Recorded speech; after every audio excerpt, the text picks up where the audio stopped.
तो ये देखिए आपके सामने एक चित्र आ रहा है ना। इसमें आपको एक तरफ एक ऋषि दिखाई दे रहे हैं, मुनि दिखाई दे रहे हैं। तो ये जो राजा हरिश्चंद्र थे, ये एक श्वाकु वंश के थे और अयोध्या के राजा थे, ठीक है। लेकिन राजा की तो पोशाक आपको अलग ही मन में होएगी। तो ये चित्र में आप देख सकते हैं कि उन्होंने राजा का वेश नहीं पहना हुआ है, न सिर पे मुकुट है, न वैसे कपड़े हैं। यहाँ तक कि उनकी जो पत्नी है जो उनके बगल में खड़ी है, या बेटा उनके पास पीछे खड़ा है, सभी लोग ऐसा लग रहा है कि इन्होंने अपना सारा राजपाट त्याग दिया है ना। तो इसके पीछे बहुत ही रोचक कहानी है कि किस तरह सत्य का साथ देने के लिए, है ना, झूठ को बिल्कुल जिन्होंने साथ नहीं दिया, इसलिए ये इतने प्रसिद्ध हुए और उनके नाम के आगे सत्यवादी राजा हरिश्चंद्र ऐसे लिखा जाता था। और ये जो मुनि हैं ये वशिष्ठ हैं, ठीक है। तो अभी तो नहीं मेरे पास समय है कि पूरी कहानी आपको सुनाऊं, लेकिन लिंक उसके साथ जोड़ दे रही हूँ, आप लोग ज़रूर देखिएगा। अगर आपको पता है कहानी तो भी अच्छी बात है, नहीं तो नहीं मालूम तो ज़रूर देखना चाहिए, है ना। गांधी जी ने भी देखी थी ना कहानी। चलिए, तो गांधी जी क्या कहते हैं, the play also captured my heart, I was never tired of watching it. मैं उसे देखने से कभी भी नहीं, नेवर का मतलब होता है कभी भी नहीं, थकता था। टायर होना, थक जाना। तो ये still both Harishchandra and Shravan are living realities for me. Okay, यहाँ दो शब्द आ रहे हैं, लिविंग रियलिटी, ठीक है। लिविंग का वैसे अर्थ होता है जीवित, यहाँ अर्थ है जीवंत। जीवंत रियलिटीज क्या होती हैं, यथार्थ। इसको थोड़ा सा हम लोग 2 मिनट यहाँ लगाते हैं।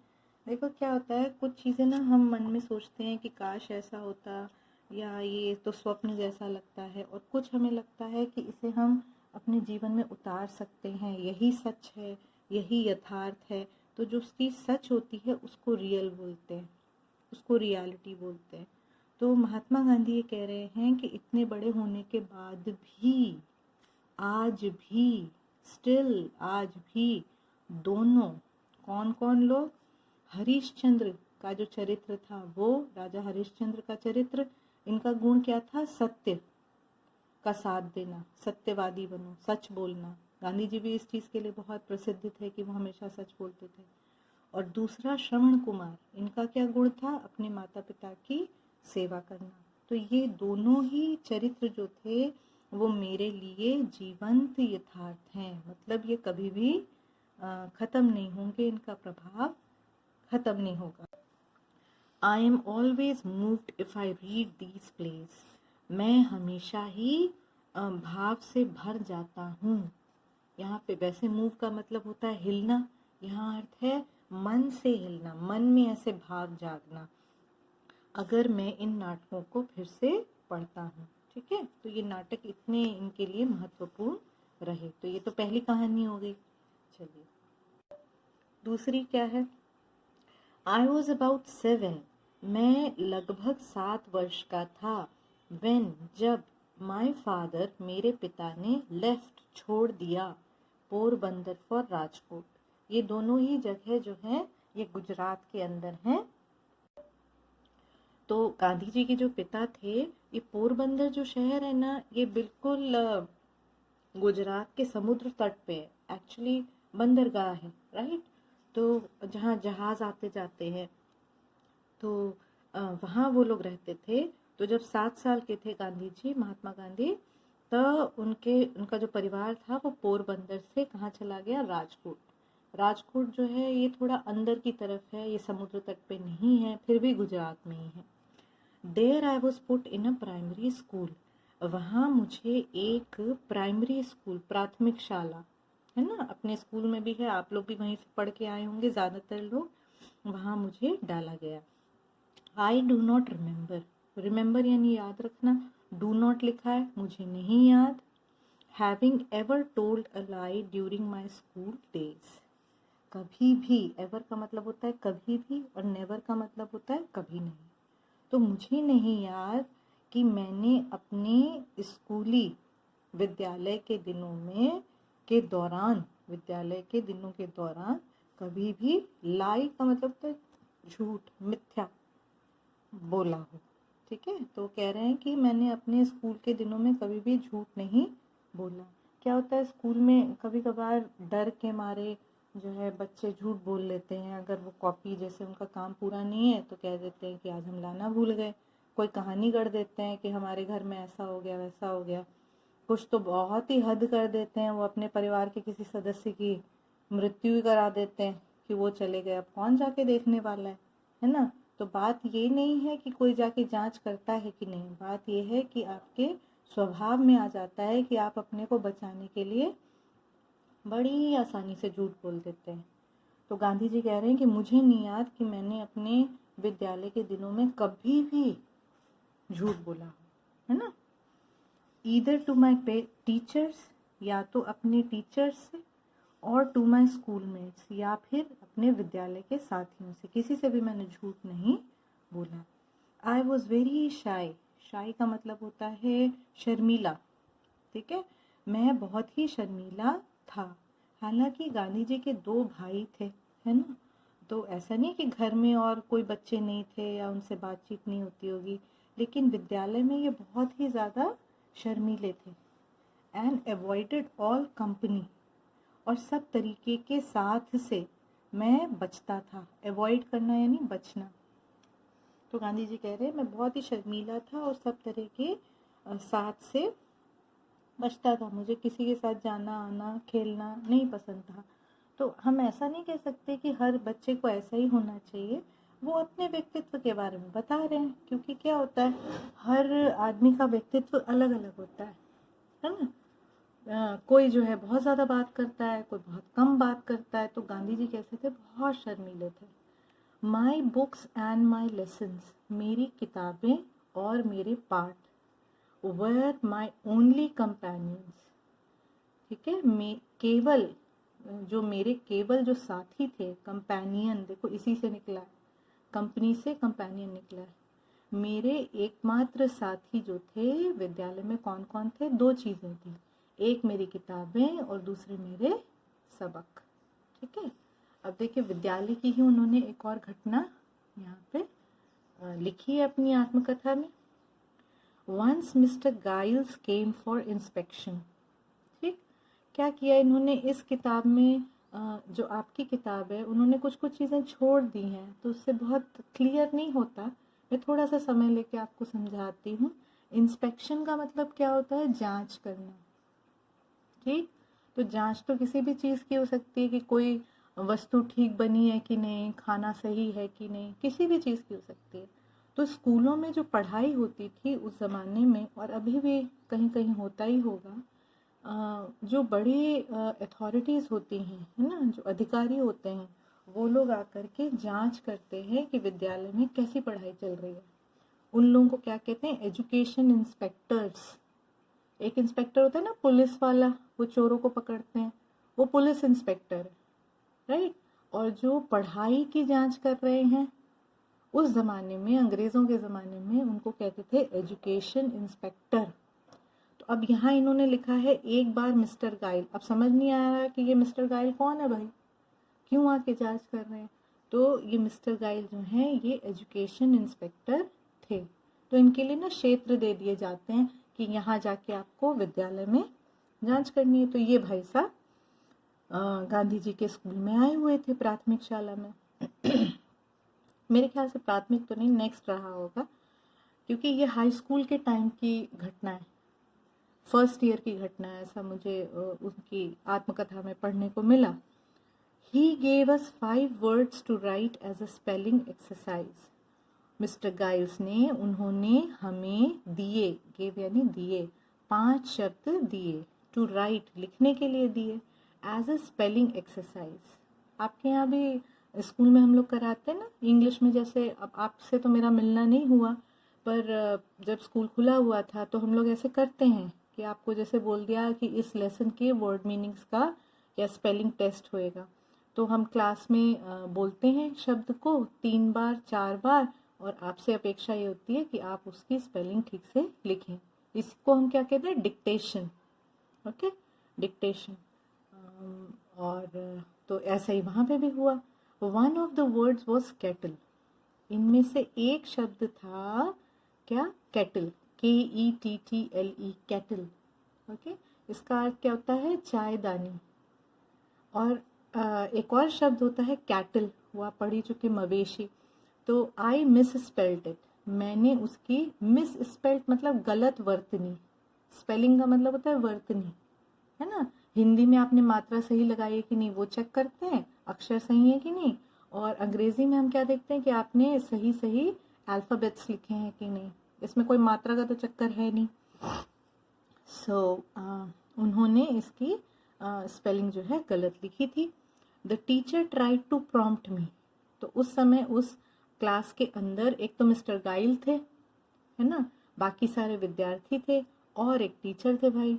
तो टीचर जो थे उन्होंने कोशिश करी प्रॉम्प्ट करने की, मतलब इशारा किया, ठीक है। But I didn't want to be prompted, लेकिन मैं इशारे को सुनना नहीं चाहता था। तो भाई ये टीचर क्या इशारा कर रहा होगा, राइट, क्या समझा रहा होगा, एक संकेत दे रहा था। क्या संकेत दे रहा था कि देखिए अगर उस कक्षा में कोई बच्चा अगर गलत स्पेलिंग लिख रहा है तो मिस्टर गाइल जो इंस्पेक्टर आए हैं वो क्या सोचेंगे कि टीचर अच्छे से नहीं पढ़ाता, तभी तो बच्चों को स्पेलिंग नहीं आती है ना। तो टीचर अपनी छवि बचाने में लगा हुआ था, तो उसने जो है गांधी जी को ऐसे संकेत दिया कि भैया दूसरे की स्लेट से कॉपी कर लो। उस ज़माने में स्लेट्स चलती थी, आपने भी स्लेट पे लिखा होगा। I didn't copy the spelling from my neighbour slate, मैंने अपनी पड़ोसी की स्लेट से वर्तनी को, स्पेलिंग को कॉपी नहीं किया, ठीक है, नकल नहीं करी। मतलब टीचर क्या चाहता था कि मेरी इमेज ना बिगड़े, मेरी छवि ना बिगड़े मिस्टर गाइल्स के सामने। तो वो गांधी जी को बोल रहा था कि भैया उधर से देख लो और सही शब्द की सही स्पेलिंग लिख दो, लेकिन गांधी जी अपने आप को इसके लिए तैयार नहीं कर पाए। All students spelled every word correctly, सभी विद्यार्थियों ने सभी शब्द, है ना, शुद्ध रूप से करेक्टली एकदम सही सही स्पेल किए। तो क्या जरूरी है सबको ये आती होगी स्पेलिंग? नहीं, कईयों को नहीं भी आती होगी, लेकिन इन्हीं टीचर भाई साहब ने, शिक्षक महोदय ने बाकी बच्चों को जब संकेत किया होगा कि देख लो कॉपी कर लो, तो वो लोग मान गए होंगे, है ना। ओनली आई वॉज स्टूपिड, केवल मैं ही मूर्ख था। अब अगर ये क्लास होती तो इस पे हम लोग ज़रूर डिस्कशन करते कि आपकी नज़र में गांधी जी मूर्ख थे या वो बच्चे मूर्ख थे, दोनों में से कौन मूर्ख था, जिसने नकल करी या जिसने नकल नहीं करी, है ना। क्या होता है आज की दुनिया में, ऐसा गलत रूप से माना जाता है कि हमको बस सफल होना चाहिए, चाहे कैसे भी सफल हो, ठीक है, चोरी करें या किसी को धोखा दें, तो इट डजेंट मैटर, कोई फर्क नहीं पड़ता। तो इन सब चीज़ों की शुरुआत कहाँ से होती है? वो झूठ बोलने से होती है, गलत काम करने से होती है, राइट। तो गांधी जी ने ऐसा नहीं किया। क्यों? क्योंकि याद है आपको ऊपर उन्होंने बताया ना कि सत्यवादी हरिश्चंद्र से वो बहुत ज़्यादा प्रभावित थे, है ना। After the inspection was over, जांच जब खत्म हो गई होने के बाद, the teacher pointed out my stupidity. अब देख रहे हैं शिक्षक की कितनी जो उसकी महत्वपूर्ण भूमिका थी, उसको उसने बिल्कुल ही मिट्टी में मिला दिया शिक्षक ने। कैसे? उस शिक्षक ने गांधी जी से कहा कि तुम कितने मूर्ख थे, स्टूपिडिटी, मूर्खता। उन्होंने शिक्षक ने गांधी जी को उनकी मूर्खता के बारे में समझाया कि देखो तुम कैसे मूर्ख थे, मैं शिक्षक होके तुमसे कह रहा था कि तुम नकल कर लो और तुम नकल नहीं कर रहे थे, है ना। अब पता नहीं मैं ऐसे शिक्षक को क्या कहूँ। Why didn't I copy from my neighbor? मैंने अपने पड़ोसी से नकल क्यों नहीं करी? ये सोच के वो शिक्षक ही तंग हो रहा था। This had no effect on me. इसका मेरे ऊपर कोई भी प्रभाव नहीं पड़ा। अब यहाँ पे ये चैप्टर तो आपका ख़त्म हो गया है ना। ये लाइन भी मैं आपको समझा देती हूँ, पहले कहानी पूरी करती हूँ, इसको इन्होंने अधूरा छोड़ा है यहाँ पे थोड़ा। आगे वो गांधी जी अपनी आत्मकथा में लिखते हैं कि बाद में ना इन्हीं शिक्षक के बारे में, ये जो शिक्षक थे कक्षा में जिन्होंने कहा था कि कॉपी कर लो, नकल कर लो, इन्हीं शिक्षक के बारे में गांधी जी को और भी बहुत सारी बातें पता चली कि ये शिक्षक जो थे वो गलत काम किया करते थे। लेकिन गांधी जी ने ये भी लिखा है कि इन सब बातों का, है ना, कोई असर नहीं पड़ा मेरे ऊपर कि मैं इस शिक्षक का आदर कम करूं, है ना। ये जानते हुए भी कि यह शिक्षक जो हैं अच्छी इनकी आदतें नहीं हैं, फिर भी गांधी जी ने उनका आदर हमेशा किया, उनको कभी अपशब्द नहीं कहे, उनसे निरादर नहीं किया। क्योंकि गांधी जी आगे लिखते हैं कि मैंने हमेशा से यही सीखा था कि बड़ों का आदर करना चाहिए, और अगर वो कुछ गलती कर रहे हैं, है ना, तो उसको नज़रअंदाज कर देना चाहिए। अब ये वाली घटना किसके प्रभाव से आ रही है? श्रवण कुमार के प्रभाव से आ रही है। श्रवण कुमार जो अपने माता पिता का बहुत आदर करते थे, है ना। तो ये मैंने सोचा आपको मैं पूरी कहानी सुना दूं। अब लास्ट वाला वाक्य देखते हैं। A deceiver deceives only himself. Deceive करना यानी धोखा देना। डिसीवर जो धोखा देता है, धोखा देने वाला व्यक्ति केवल स्वयं को ही धोखा देता है। जैसे इस वाले घटना में अगर वो नकल करते, या बाकी लड़कों ने जिन्होंने नकल करी, वो किसको धोखा दे रहे हैं? मिस्टर गाइल को धोखा दे रहे हैं क्या? नहीं, वो तो आकर के चले गए, राइट। और सच जानिए, मिस्टर गाइल्स को पता चल गया होगा कि कितने लोग नकल कर रहे हैं और कितने नहीं कर रहे हैं। तो अगर हम नकल करते हैं या हम कोई भी गलत काम करते हैं, मन में बड़े खुश होते हैं कि हमने दूसरे को धोखा दे दिया, देखो हम कितने स्मार्ट है ना। लेकिन असल में वो और किसी को धोखा नहीं दे रहा, अपने को ही धोखा दे रहा है। तो बेहतर ये है कि झूठ का साथ आप दीजिए ही मत। नहीं आती है कोई चीज़, छोड़ दीजिए, मत करिए, फिर से पढ़िए, सीखिए, समझिए, है ना। तो ये इसकी हमारा चैप्टर समाप्त हुआ। चलिए अब इसकी एक्सरसाइजेस करते हैं। वर्ड मीनिंग्स तो पीछे दी हुई हैं, उनको आप कर ही लेंगे। Choose from the given words and fill in the blanks. यहाँ हमारे पास 1 2 3 4 5 शब्द दिए हैं जिनके अर्थ मैंने यहाँ लिख दिए हैं। इम्प्रेशन यानी प्रभाव, लाई यानी झूठ, रियलिटी यथार्थ, कॉपीड नकल की, है ना, ईडी लगा, कॉपीड, कॉपी यानी नकल करना, कॉपीड नकल करी या नकल की, पावर यानी शक्ति। तो आइए पैसेज पढ़ते हैं। The life of Mahatma Gandhi left a lasting dash on my mind. Mahatma Gandhi के जीवन ने मेरे दिमाग पर एक गहरा प्रभाव डाला होना चाहिए था। तो प्रभाव की अंग्रेजी क्या है? इम्प्रेशन। तो यहाँ पे इम्प्रेशन आ जाएगा, ठीक है। अब मैं यहाँ लिख नहीं रही हूँ, आप अपने आप लिख लीजिएगा इम्प्रेशन, या फिर उसमें एक इमेज अटैच कर दूंगी। यहाँ जगह नहीं है लिखने की। टिल टुडे, आज तक, ओके, आज तक, टिल का अर्थ होता है तक। आज तक Gandhi ji is a living dash for Indians. भारतीयों के लिए गांधी जी एक जीवित, ठीक है, रियलिटी, यथार्थ है। कि मैं कोशिश करती हूँ यदि हम इसमें लिख पाए रियलिटी। इसका मतलब ये है कि भारतीय जो हैं वो गांधी जी को और उनके बताए हुए मूल्यों को अभी भी सच मानते हैं, ठीक है, उनको भूले नहीं हैं। He is an example to be dash, वह एक उदाहरण है, टू बी कॉपीड, नकल करने के लिए। नकल अगर करनी है, किसी का अनुसरण करना ही है, तो अच्छी चीज़ों का अनुसरण करो, है ना। ऐसे व्यक्ति का अनुसरण करो जो आपको अच्छी बातें बताए, जो आपके अंदर अच्छे गुणों का विकास करे। He did not remember having told a dash during his school days. उन्हें नहीं याद कि उन्होंने अपने विद्यालय के दिनों के दौरान बोला हो। क्या बोला हो? झूठ बोला हो, क्योंकि वो तो सत्यवादी थे, है ना, लाई। He taught us the dash of non-violence and non-cooperation. Non-violence का अर्थ होता है अहिंसा। अहिंसा, वायलेंस यानी हिंसा, और नॉन वायलेंस अहिंसा। नॉन कोऑपरेशन, इसका अर्थ होता है असहयोग। असहयोग, कोऑपरेशन यानी सहयोग, और नॉन कोऑपरेशन असहयोग। तो उन्होंने हमें अहिंसा और असहयोग के की शक्ति के बारे में बताया, पावर के बारे में बताया।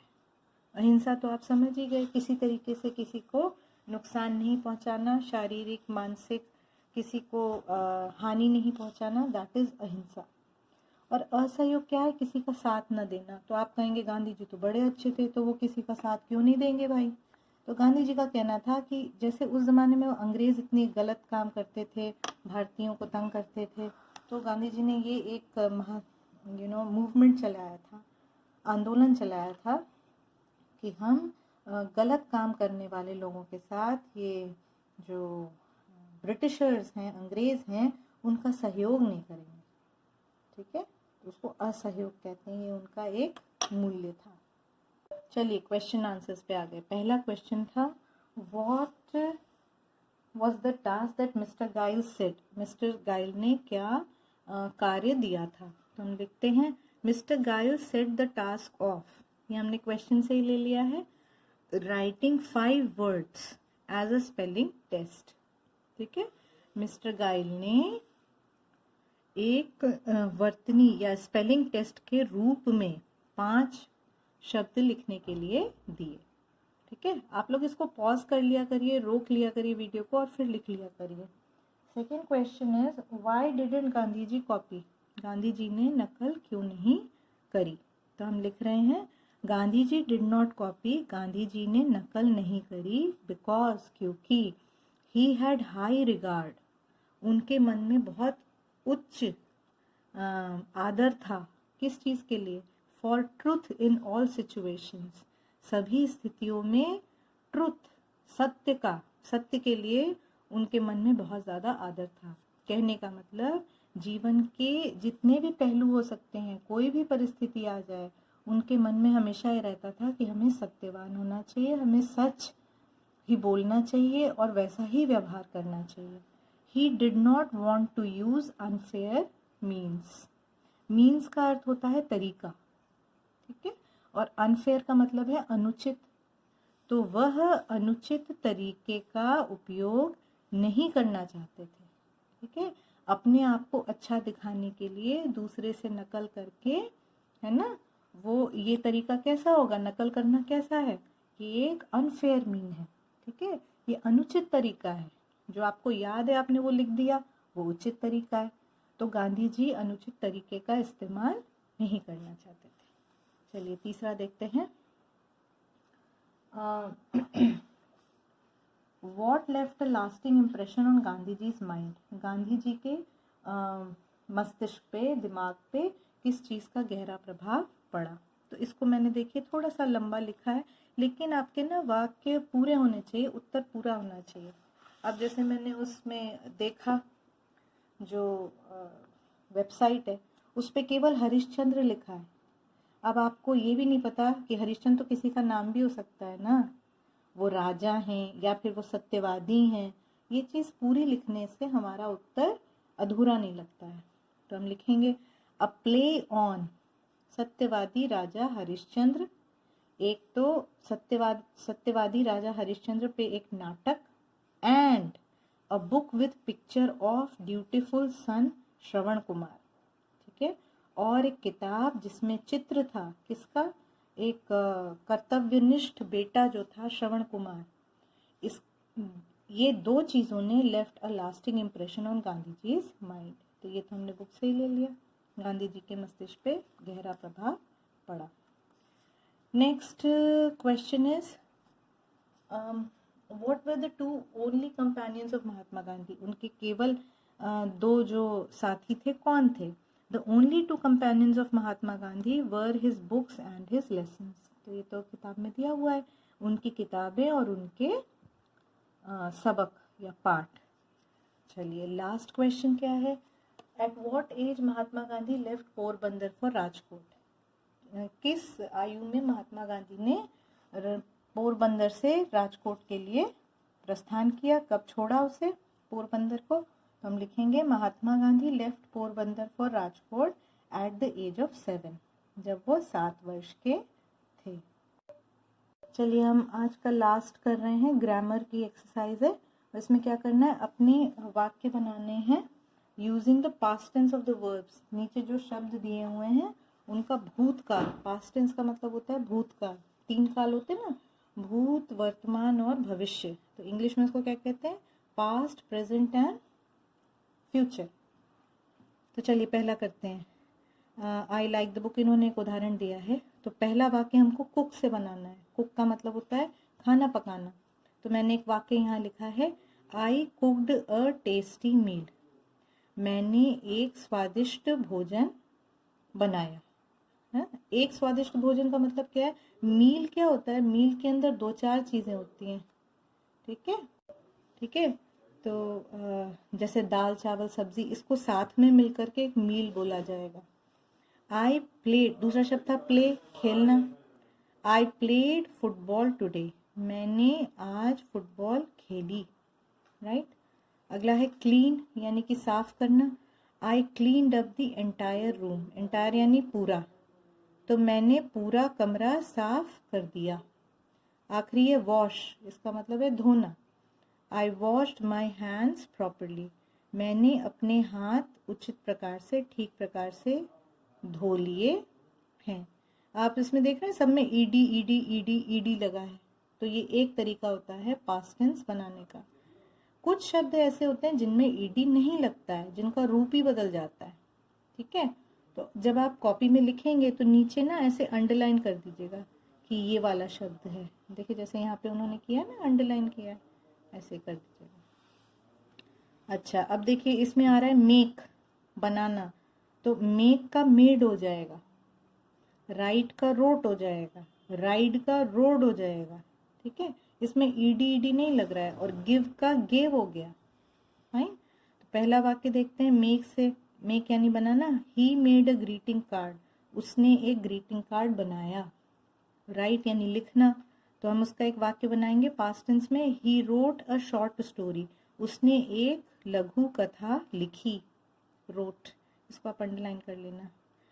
राइड यानी सवारी करना, तो she and I road in her car, वह लड़की और मैंने उसकी कार में सवारी करी। रोड, RODE, ये वो वाली रोड नहीं है, ROAD होता है सड़क। ठीक है, स्पेलिंग का ध्यान रखिएगा। आखिरी क्या है? गिव, देना। She gave me her pencil, उसने मुझे उसकी पेंसिल दे दी। गेव। राइट। तो यहाँ तक ही आपको करना है, टेस्ट में भी मैं यहीं तक पूछूंगी।